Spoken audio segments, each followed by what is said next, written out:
ഈ സമയത്തിൻ്റെ കുരുക്കിൽ നിന്ന് ഞാൻ ഒരിക്കലും മോചിതനാവാറില്ല.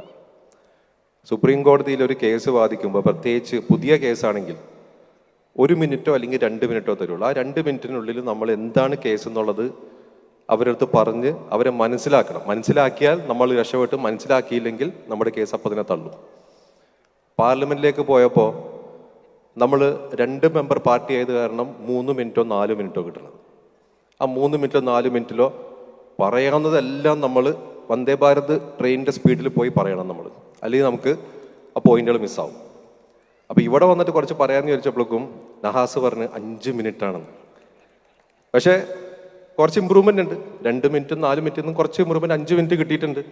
5 മിനിറ്റിൽ ഇപ്പോൾ കഴിഞ്ഞ ദിവസം വന്ദേ മാതരം ചർച്ച രാജ്യസഭയിൽ നടന്നപ്പോൾ ഞാൻ ഏകദേശം രാത്രി 8 മണിക്കോ 9 മണിക്കോ പറഞ്ഞത്. അപ്പോൾ എനിക്ക് 4 മിനിറ്റാണ് കിട്ടിയത്. അതിനുശേഷം സഭ തീരുകയും ചെയ്തു. അപ്പോൾ ജയറാം രമേശ് എൻ്റെ അടുത്ത് വന്നിട്ട് പറഞ്ഞ് 40 മിനിറ്റിൽ പറയേണ്ട കാര്യം 4 മിനിറ്റിൽ ഹാരിസിന് പറയാൻ പറ്റിയിട്ടുണ്ട്. അതിൻ്റെ കാരണമെന്ന് പറയുന്നത് അവിടെ സുപ്രീം കോടതി പ്രാക്ടീസിന് ഇറങ്ങി നമുക്കത് പറ്റൂല എന്ന് പറയുകയും ചെയ്തു. ഞങ്ങൾക്ക് അത്രയും സമയം തന്നെ കിട്ടാൻ പോകണമെന്ന് പറഞ്ഞു.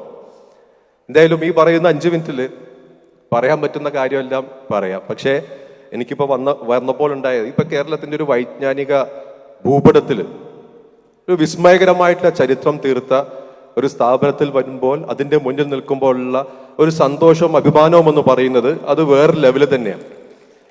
955 അന്ന് ബഹുമാനായ ഇസുദ്ദീൻ മൗലവി തുടങ്ങി. അതിൻ്റെ ഒരു വിത്ത് പാകി.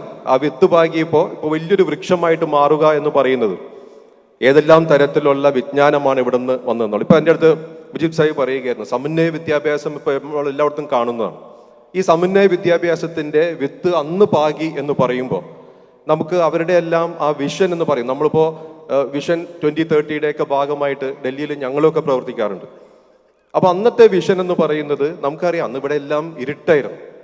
ആ ഇരുട്ടായിരുന്ന സമയത്ത് പോലും ഇതേപോലെ ഫ്യൂച്ചറിസ്റ്റിക് ആയിട്ടുള്ള ഒരു ഐഡിയാസുമായിട്ട് കൊണ്ടുവരുന്ന അന്നത്തെ നമ്മുടെ നേതാക്കന്മാർ, ആ നേതാക്കന്മാരുടെ ആ മനസ്സ് എങ്ങനെയായിരുന്നു എന്നുള്ളത് ഞാനിപ്പോൾ കഴിഞ്ഞ 2 മാസം മുമ്പ് ജാർഖണ്ഡിൽ ഒരു പരിപാടി പോയി, ജംതാര എന്ന് പറയുന്ന സ്ഥലത്ത് ഒരു പ്രവൃത്തി ദിവസത്തിൽ ആ പരിപാടിയിൽ പോയപ്പോൾ അവിടെ ഒരുപാട് ചെറിയ കുട്ടികളാണ്. ചെറിയ കുട്ടികൾ എന്ന് പറഞ്ഞാൽ സ്കൂളിൽ പോകേണ്ട കുട്ടികൾ പോയിട്ടില്ല.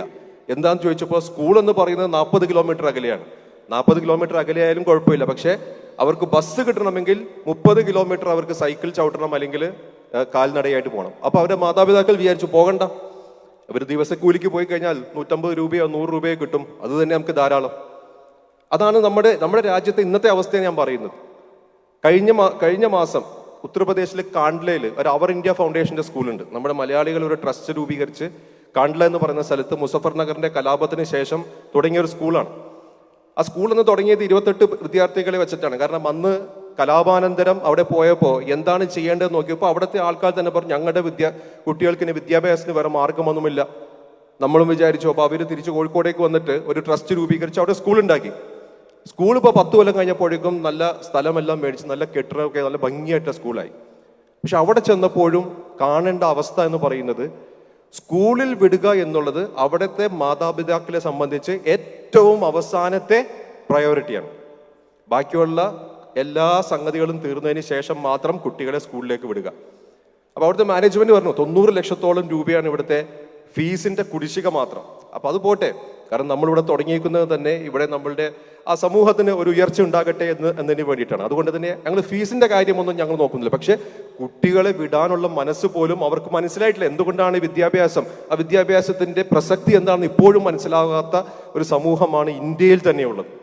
ആ ഇന്ത്യയിൽ തന്നെ ഈ തെക്ക് ഭാഗത്ത് നമ്മൾ ഇങ്ങനെ ഈ രീതിയിൽ ഇവിടെ വിരാജിക്കുന്നതിന്റെ കാരണമെന്ന് പറയുന്നത് നമ്മളുടെ ഈ നേതാക്കന്മാർ തന്നെയാണ്. ഒരു സംശയവുമില്ലാത്ത കാര്യമാണ്. നമ്മളിപ്പോൾ ഇവിടെ മതപഠനം മാത്രമല്ലല്ലോ, മതപഠനത്തോട് കൂടിയിട്ട് ആധുനിക വിദ്യാഭ്യാസവും കൊടുക്കുന്ന സമന്വയ വിദ്യാഭ്യാസം, അതിൻ്റെ പ്രാധാന്യം എന്ന് പറയുന്നത് എത്ര വലുതാണെന്ന് എൻ്റെ വ്യക്തിപരമായിട്ടുള്ള ഒരു എക്സ്പീരിയൻസ് ഞാൻ പറയാം. 4-5 കൊല്ലം മുമ്പ് കർണാടക സർക്കാർ ഹിജാബ് വിലക്കി, അവരുടെ കോളേജുകളിൽ ഹിജാബ് വിലക്കി. അത് BJP സർക്കാർ. അതിനെതിരെ കോടതിയിൽ കേസ് വന്നു. കോടതിയിൽ കേസ് വന്നപ്പോൾ ജഡ്ജിമാർക്ക് അറിയേണ്ട ഒരു കാര്യം എന്ന് പറയുന്നത്, ഈ ഹിജാബ് എന്ന് പറയുന്നത് ഇസ്ലാമിക വിശ്വാസപ്രകാരം ഇസ്ലാമിൻ്റെ ഒരു ഇൻ്റഗ്രൽ പാർട്ടാണോ അല്ലേ എന്നുള്ളതാണ്. ഇസ്ലാമുമായിട്ട് ആ രീതിയിൽ ബന്ധിച്ചു നിൽക്കുന്ന ഒരു സംഗതിയാണോ അല്ലയോ എന്നുള്ളതാണ്. അങ്ങനെ ഇസ്ലാമിൻ്റെ ഒരു ഭാഗമാണോ അല്ലയോ എന്ന് നമുക്ക് നോക്കാൻ വേണ്ടിയിട്ട് നമ്മുടെ ഏറ്റവും ആധികാരികമായിട്ടുള്ള ഗ്രന്ഥം എന്ന് പറയുന്ന പരിശുദ്ധ ഖുർആനാണ്. ഖുർആനിൽ ഇത് പറഞ്ഞിട്ടുണ്ടെന്ന് എനിക്കറിയാം, പക്ഷെ എവിടെ പറഞ്ഞിട്ടുണ്ടെന്ന് എനിക്കറിയില്ല. അപ്പോൾ പിറ്റേ ദിവസത്തേക്ക് കേസ് വെച്ചു. ഞാൻ അന്ന് വൈകിട്ട് പണ്ഡിതന്മാരായിട്ട് സംസാരിച്ചു. അപ്പോൾ ഇന്ന സൂരത്തിൽ ഇന്ന ആയത്തിൽ പറഞ്ഞിട്ടുണ്ട് എന്ന് പറഞ്ഞു. അപ്പോൾ അതിൻ്റെ അത് എവിടെയാണെന്ന് നോക്കിയിട്ട് അതിൻ്റെ ട്രാൻസ്ലേഷൻ എനിക്ക് വേണമെന്ന് പറഞ്ഞു. ആ ട്രാൻസ്ലേഷൻ എനിക്ക് അയച്ചു തന്നു. പിറ്റേ ദിവസം പോയിട്ട് കോടതിയിൽ സമർപ്പിച്ചപ്പോൾ ജഡ്ജിമാർക്ക് മനസ്സിലായി. കാരണം ജഡ്ജിമാരിനെ സംബന്ധിച്ച് നിയമം അറിയാവുന്ന ആളുകൾ മാത്രമാണ്. ഇതിനകത്ത് പാണ്ഡിത്യം, ഇസ്ലാമിക പാണ്ഡിത്യമൊന്നുമില്ലാത്ത ആളുകളാണ്. എന്നെ സംബന്ധിച്ചും ഇസ്ലാമികമായിട്ടുള്ള പാണ്ഡിത്യമൊന്നുമില്ല. അപ്പം ഞാൻ പറയുന്നത് വെച്ചാൽ ഈ സമന്വയ വിദ്യാഭ്യാസമായിട്ട് ഇവിടുന്ന് വളർന്നു വരുന്ന, ഇവിടുന്ന് ഗ്രാജുവേറ്റ് ചെയ്യുന്ന ഇവിടുത്തെ വിദ്യാർത്ഥികൾ എന്ന് പറയുന്നത് ഈ തരത്തിൽ സമൂഹത്തെ തന്നെ നയിക്കാൻ പ്രാപ്തരാകുന്ന രീതിയിൽ, യാതൊരു വിധത്തിലുള്ള സംശയവും ഇല്ലാത്ത രീതിയിലേക്ക് മുന്നോട്ട് വരുന്ന വിദ്യാർത്ഥികളായിരിക്കും. അപ്പൊ അത് വെച്ച് നോക്കുമ്പോൾ ഇന്ന് ആ കാലത്തിന്റെ ആവശ്യം എന്ന് പറയുന്നത് ഇങ്ങനത്തെ വിദ്യാഭ്യാസം തന്നെയാണ്.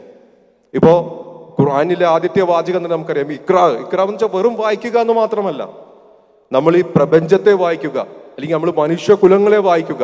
അങ്ങനത്തെ ഒരു വൈഡായിട്ടുള്ള ഒരു വ്യാഖ്യാനമാണ് ഈ വായിക്കുക എന്ന് പറയുന്നതിന് നമ്മൾ കൊടുക്കുന്നത്. അപ്പൊ അങ്ങനെ തുടങ്ങിയ ഒരു പരിശുദ്ധ ഖുർആൻ, ആ ഖുർആനിന്റെ ബാക്കി പത്രമായി നമ്മളിവിടെ കാണിച്ചു വരുന്ന നമ്മളുടെ വിദ്യാഭ്യാസപരമായിട്ടുള്ള പ്രവർത്തനങ്ങൾ, ആ പ്രവർത്തനങ്ങളിലൂടെ നമുക്ക് മുന്നോട്ട് പോകാൻ പറ്റുള്ളൂ. കാരണം ഇവിടെ മുജീബ് സാഹിബ് പറഞ്ഞു, വളരെ വെല്ലുവിളികൾ നിറഞ്ഞ ഒരു സമയത്ത് കൂടി നമ്മൾ കടന്നുപോയിക്കൊണ്ടിരിക്കുന്നത്. നാം ഇപ്പോൾ കണ്ടുകൊണ്ടിരിക്കുന്ന അത് പാർലമെന്റ് പാസ്സാക്കുന്ന നിയമം എന്ന് പറയുന്നത് ഒരു സമുദായത്തെ മാത്രം ടാർഗറ്റ് ചെയ്യുന്ന നിയമങ്ങൾ. ഒറ്റ വാക്കിൽ പറഞ്ഞു കഴിഞ്ഞാൽ ഇപ്പോൾ പൗരത്വ നിയമത്തെ നമ്മൾ വലിയ രീതിയിൽ എതിർത്തു. മതം മാനദണ്ഡമാക്കിയൊരു നിയമം പാസ്സാക്കണം. മതം, നിങ്ങൾ ഏത് മതമാണ്, ആ മതത്തിലുള്ള അഭയാർത്ഥികൾക്ക് ഞങ്ങൾ പൗരത്വം കൊടുക്കുക എന്ന് പറയുമ്പോൾ ഒരു മതത്തെ മാത്രം മാറ്റി നിർത്തി അത് മതം മാനദണ്ഡമാക്കിയൊരു നിയമം കൊണ്ടുവരികയാണ്. അതേപോലെ തന്നെ മുത്തലാഖിന്റെ നിയമം, വിവാഹമോചന രീതിയാണ്. ഒരു സമുദായത്തിന്റെ വിവാഹമോചന രീതിക്ക് മാത്രം ജയിൽ ശിക്ഷ, അതിനകത്ത് എന്തെങ്കിലും പാളിച്ച വന്നാൽ ജയിൽ ശിക്ഷ. മറ്റ് സമുദായങ്ങൾക്കൊന്നുമില്ല. നമ്മൾ വഖഫിന്റെ നിയമം കണ്ടു, ഒരുപാട് പാളിച്ചകളുള്ള വഖഫ് നിയമം. ഒരു സംഗതി അതിനകത്ത് പറയുന്നത്, നിങ്ങൾക്കിപ്പോ അള്ളാഹുവിലേക്ക് ഒരു വസ്തു സമർപ്പിക്കണമെങ്കിൽ, വഖഫ് ചെയ്യണമെന്നുണ്ടെങ്കിൽ 5 വർഷം നിങ്ങൾ ഇസ്ലാമാണ് എന്നുള്ളതിന്റെ തെളിവ് സർക്കാർ പറയുന്ന ഉദ്യോഗസ്ഥന്റെ മുമ്പിൽ നിങ്ങൾ നിരത്തണമെന്നാണ് പറയുന്നത്. എത്രത്തോളം നമ്മളുടെ ഒരു സ്വകാര്യതയിലേക്ക് സർക്കാർ കടന്നു കയറി എന്നുള്ളതിന്റെ ഏറ്റവും വലിയ തെളിവ്. ഞാൻ ഇസ്ലാം ആണോ അല്ലയോ എന്നുള്ളത് സർക്കാർ പറയുന്ന ഉദ്യോഗസ്ഥന്റെ മുമ്പിൽ ഞാൻ നിരത്തണമെന്നാണ് പറയുന്നത്. അപ്പൊ ഉദ്യോഗസ്ഥന്റെ മാനദണ്ഡം എന്തായിരിക്കും? ഞാൻ ഇസ്ലാം ആണെന്ന് അറിയാനുള്ള മാനദണ്ഡം എന്തായിരിക്കും? ഞാൻ താടി വെച്ചിട്ടില്ലെങ്കിൽ ഇസ്ലാം ആവില്ലേ? എന്താ അറിയില്ല, നമുക്ക് മാനദണ്ഡം എന്താ അറിയില്ല. പക്ഷെ സർക്കാർ പറയുന്നത് ഇതാണ്. അപ്പോൾ ഒരു സമുദായത്തെ മാത്രം ഇങ്ങനെ ടാർഗറ്റ് ചെയ്തുകൊണ്ടിരിക്കുന്ന ഒരുപാട് വെല്ലുവിളികൾ നാം കണ്ടുകൊണ്ടിരിക്കുകയാണ്. അതിൻ്റെ ഇടയിലാണ് നാം ഇപ്പോൾ കേരളത്തിൽ തന്നെ നമ്മൾ കണ്ടുകൊണ്ടിരിക്കുന്നത് ഒരു സമുദായ നേതാവ് എന്ന് പറയുന്ന ആൾ എങ്ങനെയാണ് ഒരു ജില്ലയെയും ഒരു സമുദായത്തെയും വർഗീയ വിഷം കുത്തിവെച്ച് അവഹേളിക്കുന്നത് എന്നുള്ളത്. ഞാൻ രാഷ്ട്രീയം പറയുന്നതല്ല, പക്ഷേ അദ്ദേഹം പറയുന്നു അനർഹമായിട്ട് ഈ സമുദായം ഒരുപാട് സംഗതികൾ നേടിയിട്ടുണ്ടെന്നുള്ളത്. അങ്ങനെ ഒരാൾ പറയുകയാണ് ഈ സമുദായം അനർഹമായിട്ട് ഒരുപാട് സംഗതികൾ നേടിയിട്ടുണ്ടെങ്കിൽ നമ്മൾ എങ്ങനെയാണ് അതിനെ ചെറുക്കുന്നത്? നമ്മളതിനെ ഡാറ്റകൾ വെച്ച് ചെറുക്കും, നമ്മളതിനെ സ്റ്റാറ്റിസ്റ്റിക്സ് വെച്ച് ചെറുക്കും. നമുക്ക് ഒരുപാട് ഡാറ്റകൾ നമ്മുടെ മുമ്പിലുണ്ട്. വെറും 54 ദിവസം മാത്രം മുഖ്യമന്ത്രിയായിട്ടുള്ള ഒരു സമുദായമാണ് നമ്മളുടെ സമുദായം. അതാണോ ഇതിന്റെ അനർഹത? നമുക്കറിയില്ല. അല്ലെങ്കിൽ കേരളം രൂപീകരിക്കുന്ന സമയം തൊട്ട് ഇന്ന് വരെയുള്ള മന്ത്രിസഭയിലുള്ള മന്ത്രിമാരെടുത്ത് നോക്കിയാൽ അതായിരിക്കുമോ നമ്മുടെ അനർഹത? നമുക്കറിയില്ല. അതേപോലെ തന്നെ നമുക്ക് അനുവദിച്ചിരിക്കുന്ന കോളേജുകളുടെയോ സ്കൂളുകളുടെയോ കണക്കായിരിക്കുമോ? അതറിയില്ല. അല്ലെങ്കിൽ ഇപ്പോൾ ബ്യൂറോക്രസിയിലുള്ള ഉദ്യോഗസ്ഥന്മാരെ കണക്കായിരിക്കുമോ? ആ കണക്ക് നോക്കിക്കഴിഞ്ഞാൽ നമുക്ക് അനർഹമായിട്ട് ഒരുപാട് ബ്യൂറോക്രാറ്റുകൾ നമ്മളുടെ കേരള സർവീസിലുണ്ടോ? നമുക്കറിയില്ല. അല്ലെങ്കിൽ ജുഡീഷ്യറിയിൽ ഈ പറയുന്ന പോലെ അനർഹമായിട്ട് ഒരുപാട് ആളുകളുണ്ടോ? നമുക്കറിയില്ല. ഇതെല്ലാമാണ് അനർഹതയുടെ ഒരു മാനദണ്ഡമെങ്കിൽ എന്താണ് കൃത്യമായിട്ട് എന്നുള്ളത് അറിയാനുള്ള സ്റ്റാറ്റിസ്റ്റിക്സ് നമ്മുടെ കയ്യിലുണ്ടാകണം. പല സമയത്ത് നമ്മുടെ കയ്യിൽ ഇല്ലാത്തൊരു സംഗതി അതാണ്. ഇപ്പോ ഭരണഘടനയിൽ പറയുന്നുണ്ട് നമ്മളെല്ലാവരും ഭരണത്തിന്റെ ഭാഗവാക്കാകണം. എന്തുകൊണ്ടാണ് ഭരണത്തിന്റെ ഭാഗവാക്കാകണം? ഭരണം ഉണ്ടായാൽ മാത്രമേ നമ്മൾ നയരൂപീകരണത്തിന്റെ ഭാഗവാക്കാകാൻ പറ്റുള്ളൂ. നയരൂപീകരണത്തിന്റെ ഭാഗവാക്കാകാൻ വേണ്ടി നമ്മുടെ ഭരണഘടന സംവരണം തന്നെ പറഞ്ഞിട്ടുണ്ട്. അതായത് പിന്നോക്ക വിഭാഗങ്ങൾക്കുള്ളൊരു സംവരണം. നയരൂപീകരണത്തിന്റെ ഭാഗവാക്കാകാൻ സർക്കാരിൽ അത് ജനസംഖ്യാനുപാതികമായിട്ടാണ് പ്രാതിനിധ്യം വേണ്ടത്. ഇങ്ങനത്തെ പ്രാതിനിധ്യം കിട്ടിയിട്ടുണ്ടോ ഇല്ലയോ എന്നറിയാൻ വേണ്ടിയിട്ടാണ് ഒരുപാട് നാളുകളായിട്ട് നമ്മളെല്ലാവരും പറഞ്ഞു കൊടുക്കുന്നത് ജാതി സെൻസസിന്റെ ആവശ്യം. പക്ഷെ അത് നടത്തില്ല.